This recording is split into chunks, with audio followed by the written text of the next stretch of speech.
everyone. Welcome to the ILN Talk Show, a free space to discuss different developments in Muslim majority countries and beyond. And this is our 11th episode. And today we have our second female guest. I'm so happy about this. She is Miss Azeemah Salim. She's an assistant professor at the Center for Communication and Critical Thinking in Jaipur, India. And she was part of our seventh and eighth conferences. And her paper and presentation is there at our website, islamlibertynetwork.org, and also our YouTube channel, Islam Liberty Network. Miss Azeemah, we're very happy to have you with us today. Welcome. I'm so glad. Thank you for inviting me for this talk show. Thank you so much, Tasneem. You're welcome. All right, so today we're going to be talking about something that is not hitting international news anymore, maybe because of what's happening in Ukraine, but the situation on the ground is still evolving. So we want to talk about that and much more. So our talk today is about Muslims in India, and in particular, what happened in Karnataka. So, if you can walk us through what happened back then and how did you receive the news as a Muslim Indian living in India, and what's the situation right now, a few months after what happened? Yeah, basically, when we got this news, this is when the news was out. It was all over the news channels and everywhere. The news was about that 6 Muslim women have been banned from the university and they are not allowed to enter the college because they were wearing hijab. And there was a new regulation which was passed by the Karnataka state government, which says that there will be a uniform for every student who's coming to the college, and hijab is not a part of it. But few of the women resisted, like hijab is an integral part of her religion, and it cannot be go away with any kind of state laws. So these 6 women were, they were not allowed to enter the university, not allowed to pursue their education, and this is how the whole controversy started. Denying women an education based cause of their dress code became a sensitive issue throughout the country. And at that time, there was a lot of debates that were coming up because whether this dress code should be introduced in the college or not, and how the secular ethos has been affecting. So these kind of debates that started escalating at that point of time. So this actually also went to the court, and court has given the judgment against them that they will give the judgment that will be based on rational and reason instead of any personal views or any personal or based on passion and emotion. So even the court judgment was not in the favor of these Muslim women, and somehow there was a lot of hue and cry in the universities. It has to be shut down for some days, and once the education was affected, firstly, then the sense of polarization became very intense.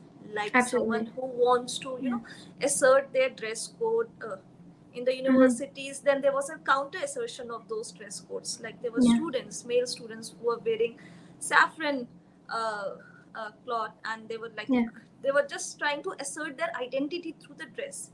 So something which was very menial in nature, which was very integral to a religion, become a sense, a topic of a very sensitive topic, questioning the basic ethos of secularism as well. So this exactly what happened, and right now we are not like it is just going through the process. It's not discussed anymore. Okay. So there are so many incidents even before this Karnataka incidents, which there was an incident in 2018 as well, where Go ahead. But it was in 2017. There was in the there was a pre-medical exam which was going on. Pre-medical exam. For that, there was an instruction by the CBSE that you have to wear a loose sleeves and you don't have to cover your head. For that, women went to the court, and the judgment was passed in their favor, that even if you want to make some changes in the dressing sense, it should be it should be related, it should complement the religious ethos. You can call them like 10 minutes before and get it checked because it's an exam, but you cannot just come up with some rules and regulations which is actually affecting the the cultural or the religious values of any Absolutely. individual. Yeah. Yeah. We'll get to the court thing in a second, but let's just get back to what happened in front of that school. So we all saw that video that went viral, the girl that was shouting Allahu Akbar, and she challenged, those who came to her wearing, their red scarves.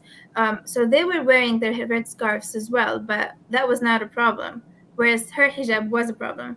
So I thought the problem was about sticking to secularism, but it's not really the case. The problem was the hijab itself, right? Because there was no problem with the Exactly. others. Exactly, because if you see, like, there are Sikhs who wear turban, there Yeah, are a lot of people who wear mangalsutra, who wear sindoor. So there are so many things which represent your religious identity. Hijab is not the one of thing.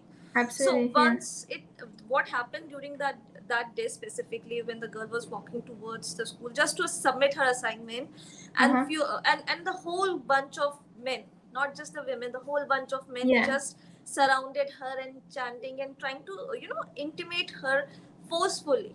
So this shows that this is, they are trying to assert their power in the Hmm. in such a form that it will intimate her, it will just take her back. The reactions which she came, it was a counter reaction to that imposition. Yeah. Yeah. She Yeah. stood up for herself. Yeah. Yes, she stood So for herself. She basically talked about herself. She was asserting her identity because she has been suppressed. She's been trying to yes. suppress. Yeah. And that's what was really particular about this incident in particular. So, the court ruled, and I'm quoting, wearing the hijab is not an essential religious practice of Islam, and preventing it does not violate the constitutional guarantee of religious freedom. I mean, really, like, I mean, the Indian court has, every right to rule in whichever way they want, but, talking about Islam and what is essential and what is not in the religion of Islam, isn't that too far-fetched? It is, and even if you know, based on our constitution, if you go through the Article 14, it says Uh-huh. that equality before law, equality to all citizens, and the protection to all the citizens by law. Okay. Mm-hmm. So this Article 14, Article 15, Article 16, and Article 21, these are basically protecting the individual religion. They are Mm-hmm. protecting against any sort of discrimination. Even the state cannot Uh-huh. discriminate an individual based on their religious identity, because Okay.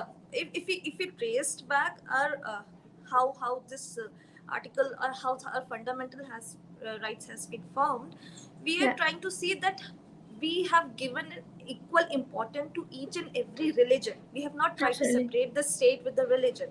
So Mm-hmm. if the state is coming up with this understanding that anything which is a part of religion, firstly they said that this is not a part of religion. The first and foremost problem was they take the literal translation of Quran without considering any hadith or anything Yeah, related to absolutely. that, And why would which they go into that? I mean, it's not even their religion. It's not that Muslims exactly. are, talking about Hinduism or and they shouldn't, at all. So, yeah. Exactly. I Mm-hmm. mean, Mm-hmm. firstly, they have been taking the literal translation of Quran, which is which has to be supported by Hadith, which has to be supported by other arguments. Secondly, they are basic focusing on something. They are basically overpowering the really personal law. Mm-hmm. According to our constitutions, until unless you don't have, you can, if you are not able to complement or go with the personal law or with the core element of any religion, you Yeah. cannot overpower any personal law. This is basically subjugating to the uniform civil code which we Mm-hmm. have in India, Yeah. which is not there for the Muslims. For Muslims, we have a personal law. Okay. Third thing, this basically shows that how they are asserting their ideas, their understanding in homogenizing the whole situation.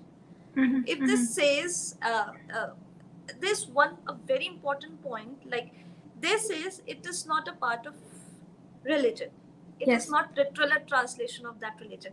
Even then also, constitution say, if if any identity like wearing hijab is a part of religion and cultural part of Muslims, And even Hmm. if it is going on for years and ages, you cannot change that.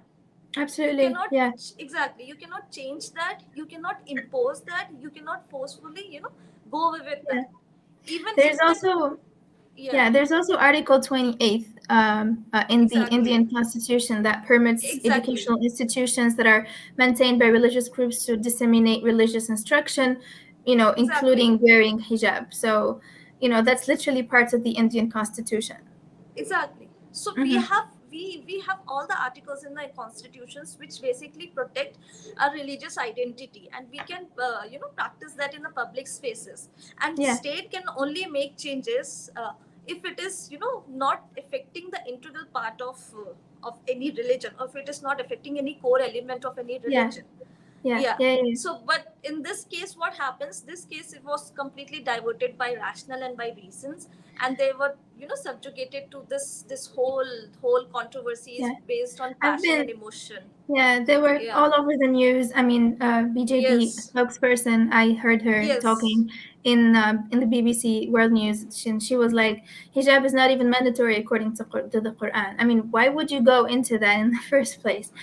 Yeah, so another point in this regard, I think a few weeks ago, the Indian Minister of Education was in the UK for a conference, and he was bragging about how India is, preaching about integrating marginalized women and worrying about their education and stuff. And one of the journalists was like, but Muslim women are marginalized women as well, and what happened to them is affecting their education and their mental health. So, what about that? And he did not answer. So why do you think he didn't answer, even though that's an obvious question? Yeah, of course, it's a very obvious thing why he didn't answer. Very interestingly, when I was going through all this controversy, I see that women are always the first one who has been used as a tool to subjugate any community. Yeah, So yeah, this is exactly, they are trying to use women, they are trying to objectify women, because we have, it's hijab controversy is not just the only controversy. We have triple talaq, we have ghar wapsi, where there was a controversy where the Hindu guy was supposed to marry a Muslim woman so that they can come into our religion, and they are okay, forced to, forceful conversion. It's like, yeah, so yeah, there is a yeah, very interesting law which has been come up, that is a religious conversion act, which was passed. Then there was a bully by app. Then there was a Suli deal app, and then there was a use of using social media for harassing women by using their hijab picture in a pornographic uh, images. So yeah, these things, they have been using women as the initial tool to suppress a specific community, and which is now happening, in it, which is happening, it is very evident right now, slowly and slowly. Hijab controversy is also one of that controversy, yeah. but the It's not reason just it, about hijab controversy. It started a whole exactly, debate about other things. exactly, it Yeah. initiated the whole debate, it put the limelight on the whole debate, that what exactly is happening to our society. And Hmm. the reason, the reason the minister has, because he know. And there Yeah. is a there in the line, there is, they are trying to impose uniform civil code for all the religion. If Hmm. that Hmm. comes into power, then anyone with a personal law, the Christians, the Hindus, the Yeah. Christians, the Sikhs, the Muslims, they have to be part of this uniform civil code, which will undermine their own religious identity. Hmm. But looking Yeah. at the integral part of India, India is based on diverse language, diverse culture, Absolutely. diverse Absolutely. religion, diverse dress codes. So this is basically trying to homogenize and trying to impose their supremacist ideology towards Yeah. trying towards a nation. They're just trying to Yeah. make a nation with a Hindu supremacist understanding. Mhm. So I I think this is one of the reason he cannot answer that specifically in a foreign country. Yeah. Yeah. So Yeah, yeah. I have been to India in 2019, and I was really amazed by the coexistence between people and the secularism, where it's different to the French secularism. It's where you can actually come out and practice your religion and wear whatever you want freely. I have not seen any incidents like this.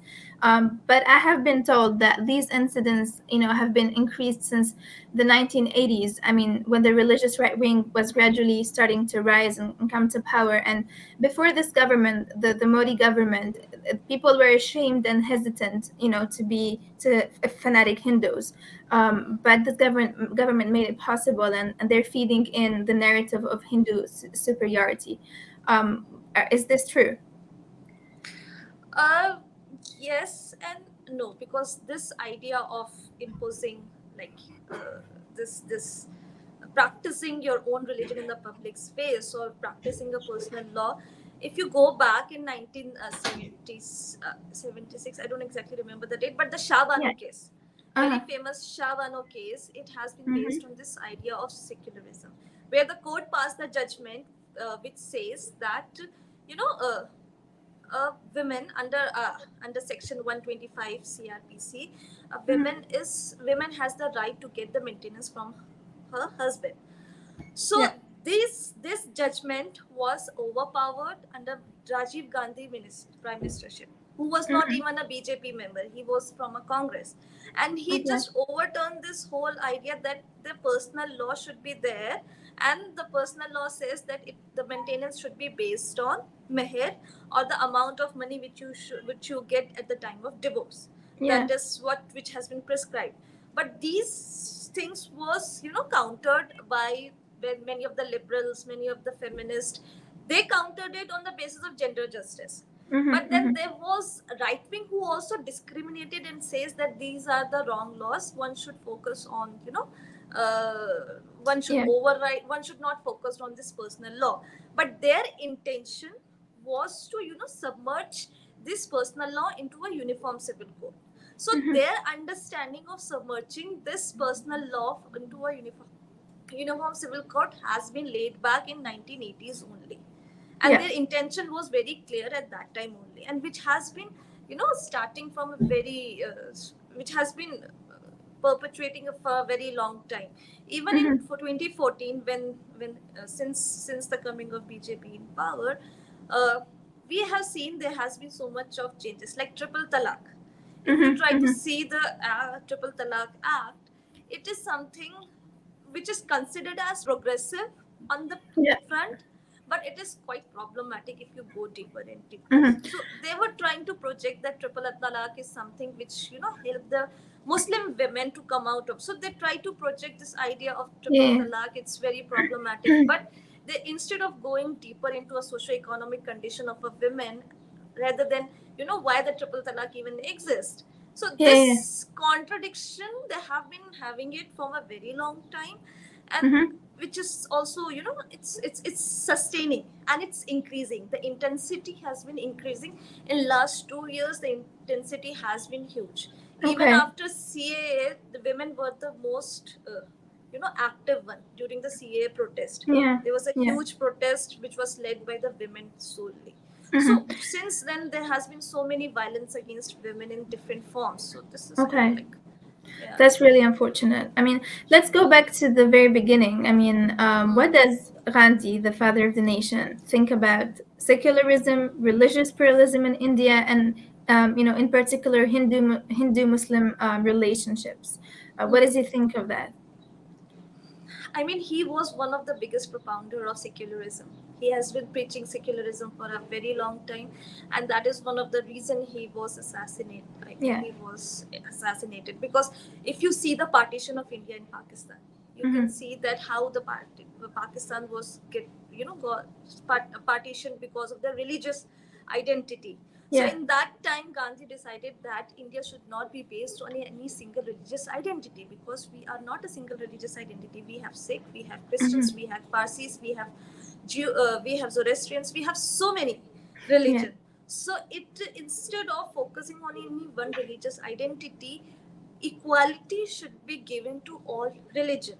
There Yeah. should Otherwise, life is not possible. Literally. exactly Yeah. Yeah.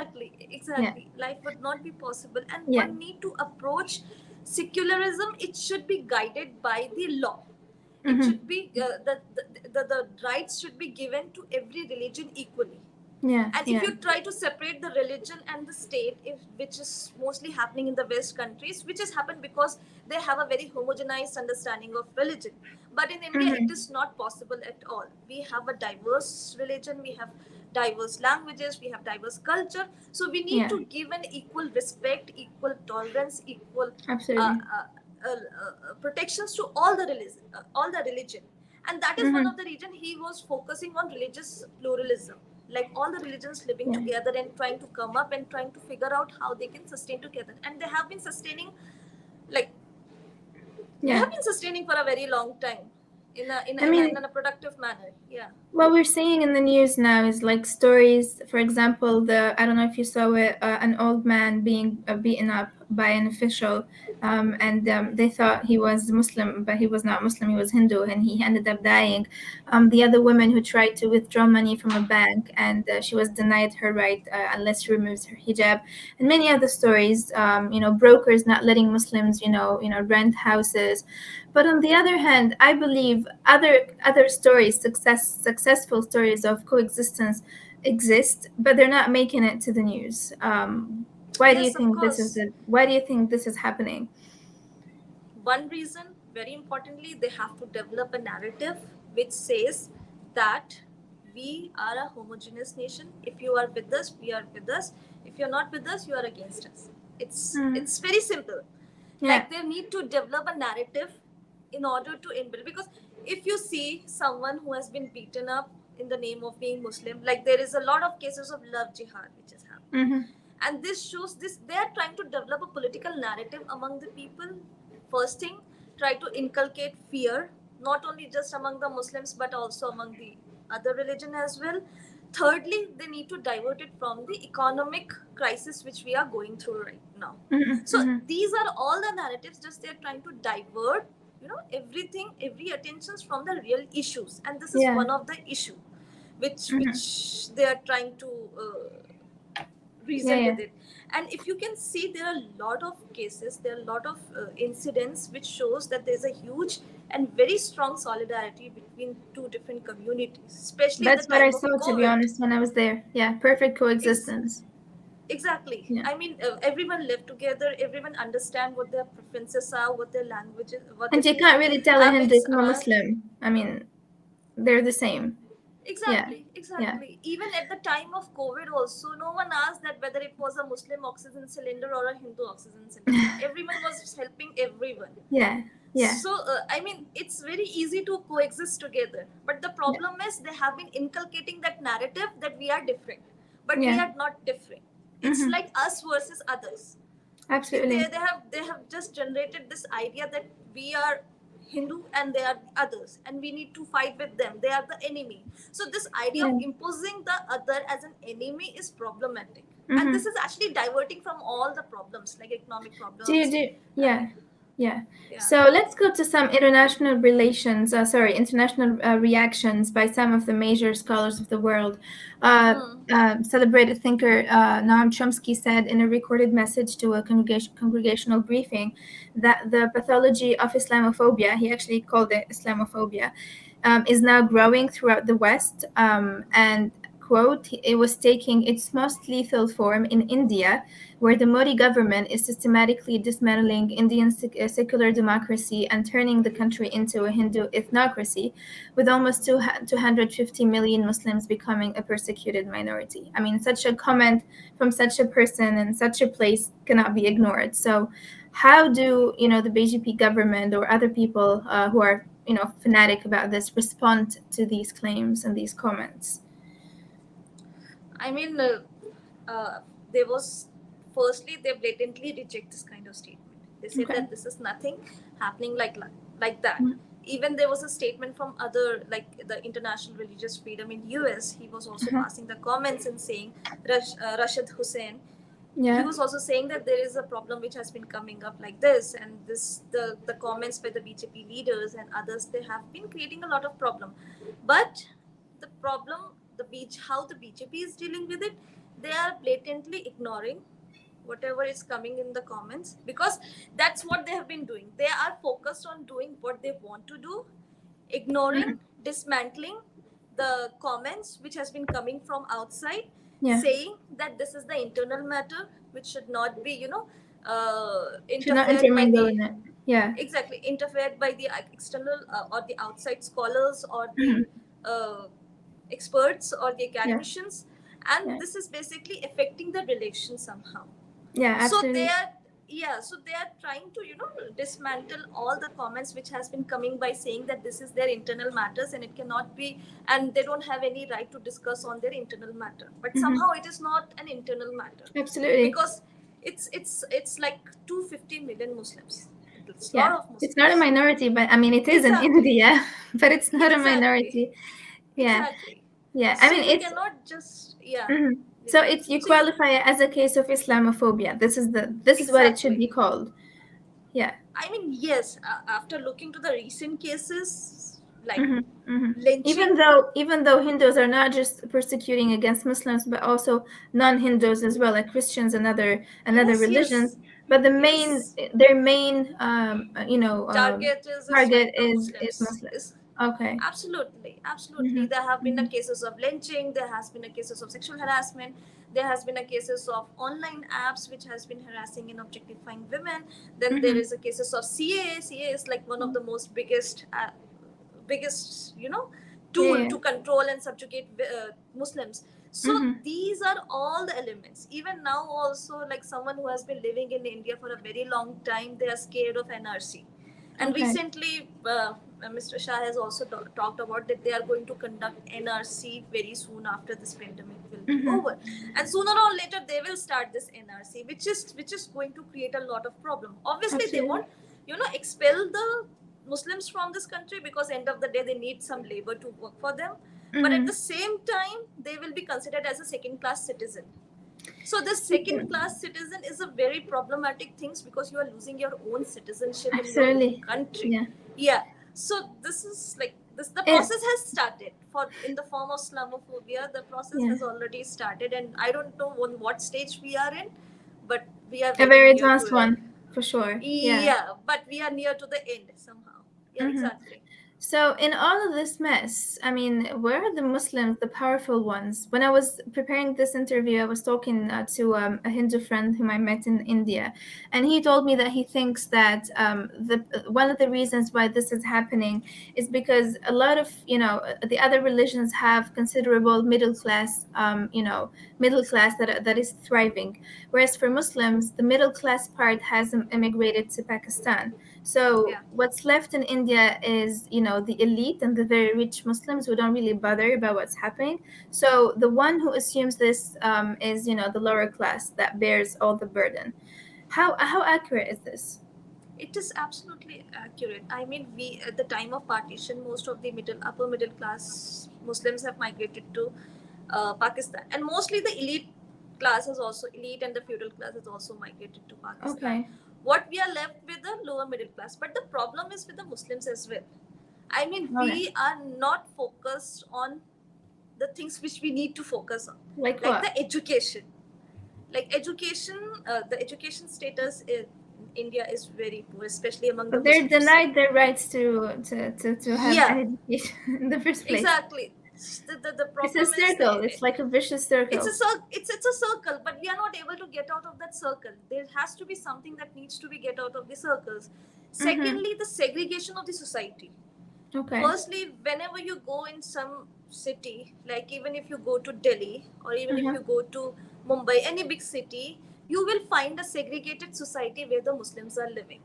Okay. And the reason they want to live there because they feel safe there. But they Isn't it need the to case with other religions? They wouldn't have their own areas in the city? No? generally no, no, Okay. no. Especially if I take the case study of Delhi, no. Uh-huh. It's but we have three segregated colonies which is Okay. fixed for Muslims, like there is Mm-hmm. Okla, there is a place in Yamuna Vihar, there is Old Delhi. So the problem is, firstly they feel safe, to live in the space where their own religious identical people are living, the people with same religious Because they identity are have been living. targeted. That's why. Exactly, So you can't exactly, blame them. I'm exactly. just challenging you. I mean, I know it's not it's Yeah, wrong, yeah, but no, no, this is I what they would I say. that is fine. They are being, they, in order to feel safe, they are living there, Mm-hmm. but they need to get out of that segregated society. They need to Okay. think about it, they need to work on it. The problem Mm. is they are not letting, they are too scared to get out of that segregated society. That is one of Yeah. the reasons the education level in among the Indian Muslims are very low. Okay. Secondly, the one with the with the middle class Muslims, if we talk about the middle class Muslims, they are focused mostly with their own, with the food, cloth, and shelter, and Basic in order, stuff. Yeah. basics, exactly. In order to fulfill that basic necessity, they are not able to think beyond anything, that because it's Okay. very difficult for them to fulfill all those basic necessities as well. So these are like the economically they are, you know uh, restricted in order to Mm-hmm. expand. So even if someone who has been going out and expressing, like someone like me who got the privilege to go out and speak up, Yeah. even now as an Indian Muslim, sometimes I'm scared to speak about my identity, my Okay. religion, and my thoughts in public, because I'm already surrounded by someone who has a, dominating understanding of what the religion is all Yeah. about. They have Yeah. this, like, people doesn't consider me a Muslim because I don't wear hijab. So that Yeah. is also a misconceptions which has been there, that someone who has been, Yeah. wearing hijab can only be a Muslim, and someone who has not been wearing hijab cannot be a Muslim. So there is a lot of misconception which has been happening, and when I express my identity or something, like trying to be, to assert my religious identity, they feel like she must be a liberal one, or she must be a, Yeah. Yeah. someone who is very Liberal. very, Yeah. exactly, Not religious. Yeah. exactly. So Yeah. this misconceptions about a specific religion is Mm-hmm. also there. So these all things are there, which is actually making this, our community to come up and emerge into a, Yeah. Yeah. into a greater level. Fourth thing is the lack of leadership. It's one of the most important. We don't have any a substantial or a very productive leadership who Mm-hmm. can lead us, who can, CA was one of the time which we actually felt that there's that some strong leadership will emerge from that. But it was, when the COVID came, all the big leaders were put into the jail, and Oh.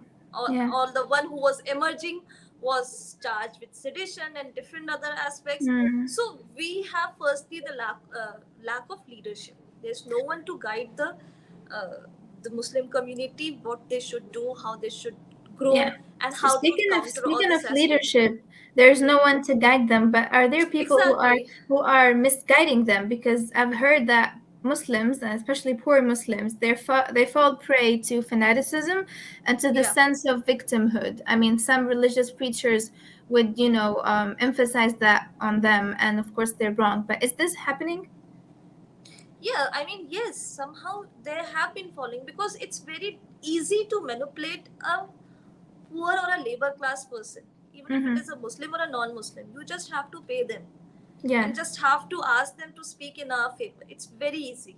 And we have Mm-hmm. large number of labor class. We have a huge labor class in our country. Okay. So it's easier to manipulate those class, despite of the fact they don't understand what the repercussions will be. Mm-hmm. So Mm-hmm. it is easy to manipulate them somehow, I feel. What about the media in all of this? Are there any Muslim media or some media that is explaining the misconceptions, or everything you're hearing about is made by the government and implementing further their narrative, which is biased, of course. Media, if I talk about media, uh, there is like a lot of issues with medias. Yeah. Firstly, the media, if I see in the on the national TV, there is no Muslim dominated media which has been talking or, correcting this narrative. Yeah. There is one channel NDTV which has been talking about what is happening, how we need to focus on it. A very, very, very interesting anchor, Ravish Kumar. If you ever get chance, just go Mm-hmm. through his channels. Yeah. So he is just trying to debunk all the narratives which has been coming up, but he Are is there like a people single man watching army. People are watching, but there are only specific class who are watching this. But who right already now, what believe in what he's saying? So. We're not gaining new viewers, right? Exactly, Yeah. exactly. Because the view, and if you see the other kind of media, they are more opinionated, they are more aggressive, they are more Mm, narrative based. So whatever the okay. narrative the government is providing them, they are just trying to sensationalize it and sell it to the people. And something which has been, so dramatized and so sensationalized, it is Yeah, easier for people to consume. So absolutely. that's what is happening with the media. Media is Mm-hmm. completely shattered. Bias. It's like it's considered to be the fourth pillar of democracy, but it Yeah. is also one of the pillar which is which is one of the reason that our The democracy democracy is is not functioning in crumbling. India. Exactly, Yeah, democracy has yeah. been crumbling down. So I mean, and yeah, go ahead. yeah, Yeah, yeah. yeah. So and another thing, like if you go to the social media, you will Oh, yeah, find that's another story. lots. Yeah, that's completely different stories. You will find so many informations that has been floating without any filter, which is just, and people are more more attached and connected to social medias than to Yes, the national media.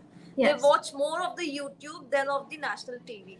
Yeah, So yeah. this narrative, this idea of media and the social media is also is creating a problem. It's also a way towards Islamophobia, and it's just a tool And which no has been one from the helping. Muslims are taking the lead to have like pages to, correct the misconceptions and stuff, which is There cheap, by are, the way. If anyone can do that.